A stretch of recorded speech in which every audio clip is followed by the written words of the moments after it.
Scarves and Trousers.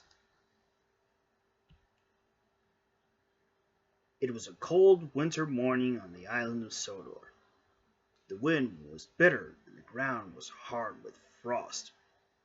The engines were cold and cross. "All I want is a warm boiler," huffed Gordon. "Firelighter knows that. He's late." "He's not late," replied Henry. "This weather woke us up early." Gusts of wind swirled round the ship, tossing flakes of snow towards the engines.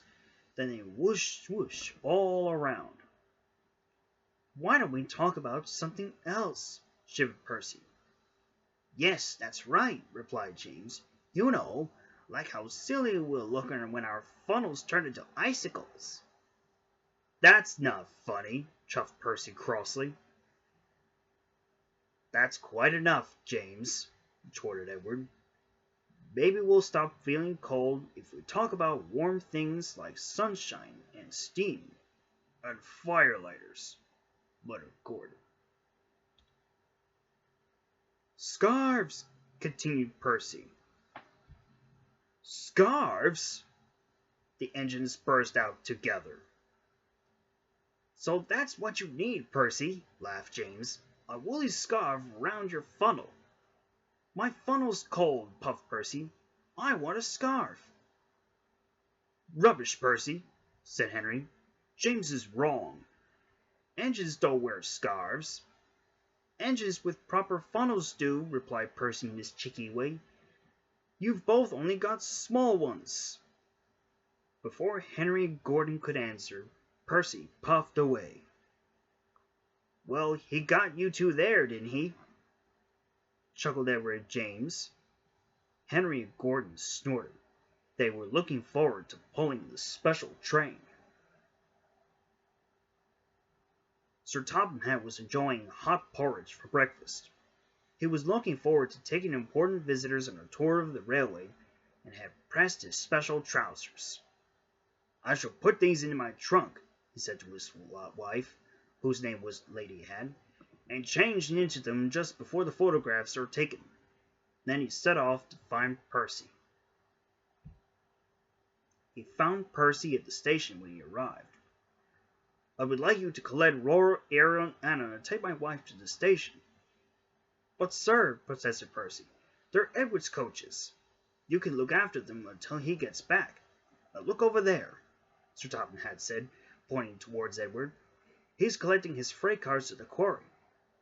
In the meantime, I want you to take my wife to the station while I am taking the important visitors on a tour of the railway. Edward doesn't mind that."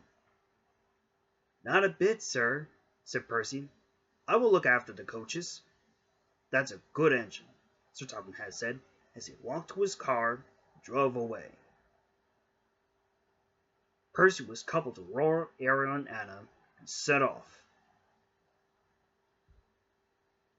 Down the line, Percy's fire was burning nicely, and he had plenty of steam, but he still thought about scarves.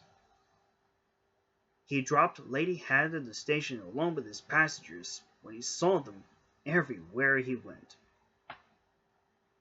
"Please, Percy," said Aurora, "stop grumbling about the scarves, or you're in trouble for Sir Topham Hatt." "Right," said Percy. "All I need is a warm boiler. Good thing the lighter had finally come this morning." It was time for the photographs. Everyone was excited. Sir Topham Hatt was waiting on the platform for his trousers.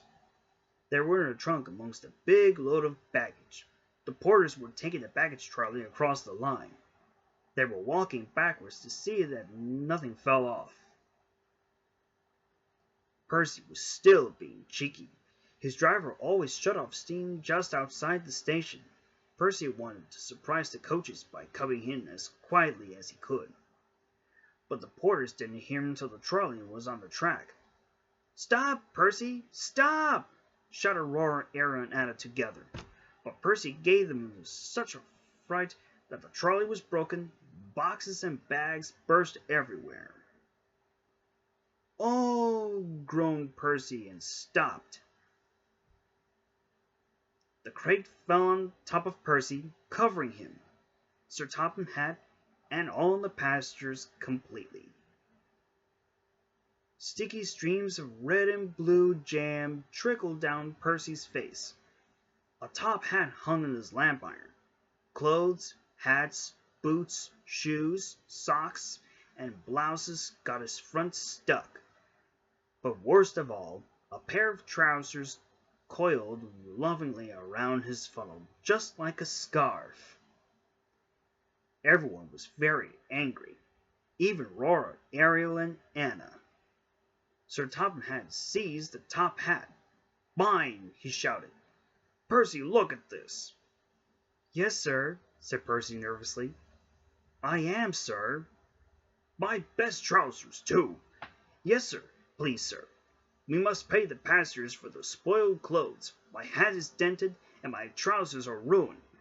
I hope this will teach you not to play tricks with the coaches. Edward must have them back when he's done with his work." Percy went off back to the big station, while Sir Topham Hatt waved the visitors home. "Percy wanted a scarf. He shall have my trousers for a scarf. They will keep him warm." On the way afterwards, Percy felt very silly. He met Thomas at the junction. "Hello, Percy. I see you have found your scarf, but legs go in trousers, not funnels." And he puffed off to tell Henry the news. That evening, James and Percy were resting in the shed. "Firelighters promised to come early tomorrow," said James. Henry arrived. He'd enjoyed taking the visitors around. Now he felt sorry for Percy, too. "Ursa says the weather will be warmer tomorrow," said Henry. "That's good," replied Percy. "I'm sorry I was rude to you and Gordon, Henry. I don't think I like scarves now." "That's all right, Percy," smiled Henry. "Like I said, engines don't need scarves. They need warm boilers instead." But he had changed his face. "Everyone but me.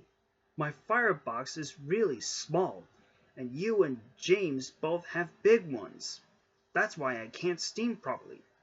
And he explained that he was built a real mix-up. "Oh," said Percy innocently. "So that's why you have so many problems." "But afraid I didn't want to believe you," added James sadly. "I never should have stolen your special coal because of my jealousy. What I wanted was to be the splendid and fastest engine like you and Gordon." "I'm sorry, Henry." "I know, James, you are," sighed Henry. "But no, I've been thinking about being so lazy, but the special coal they gave me is working well."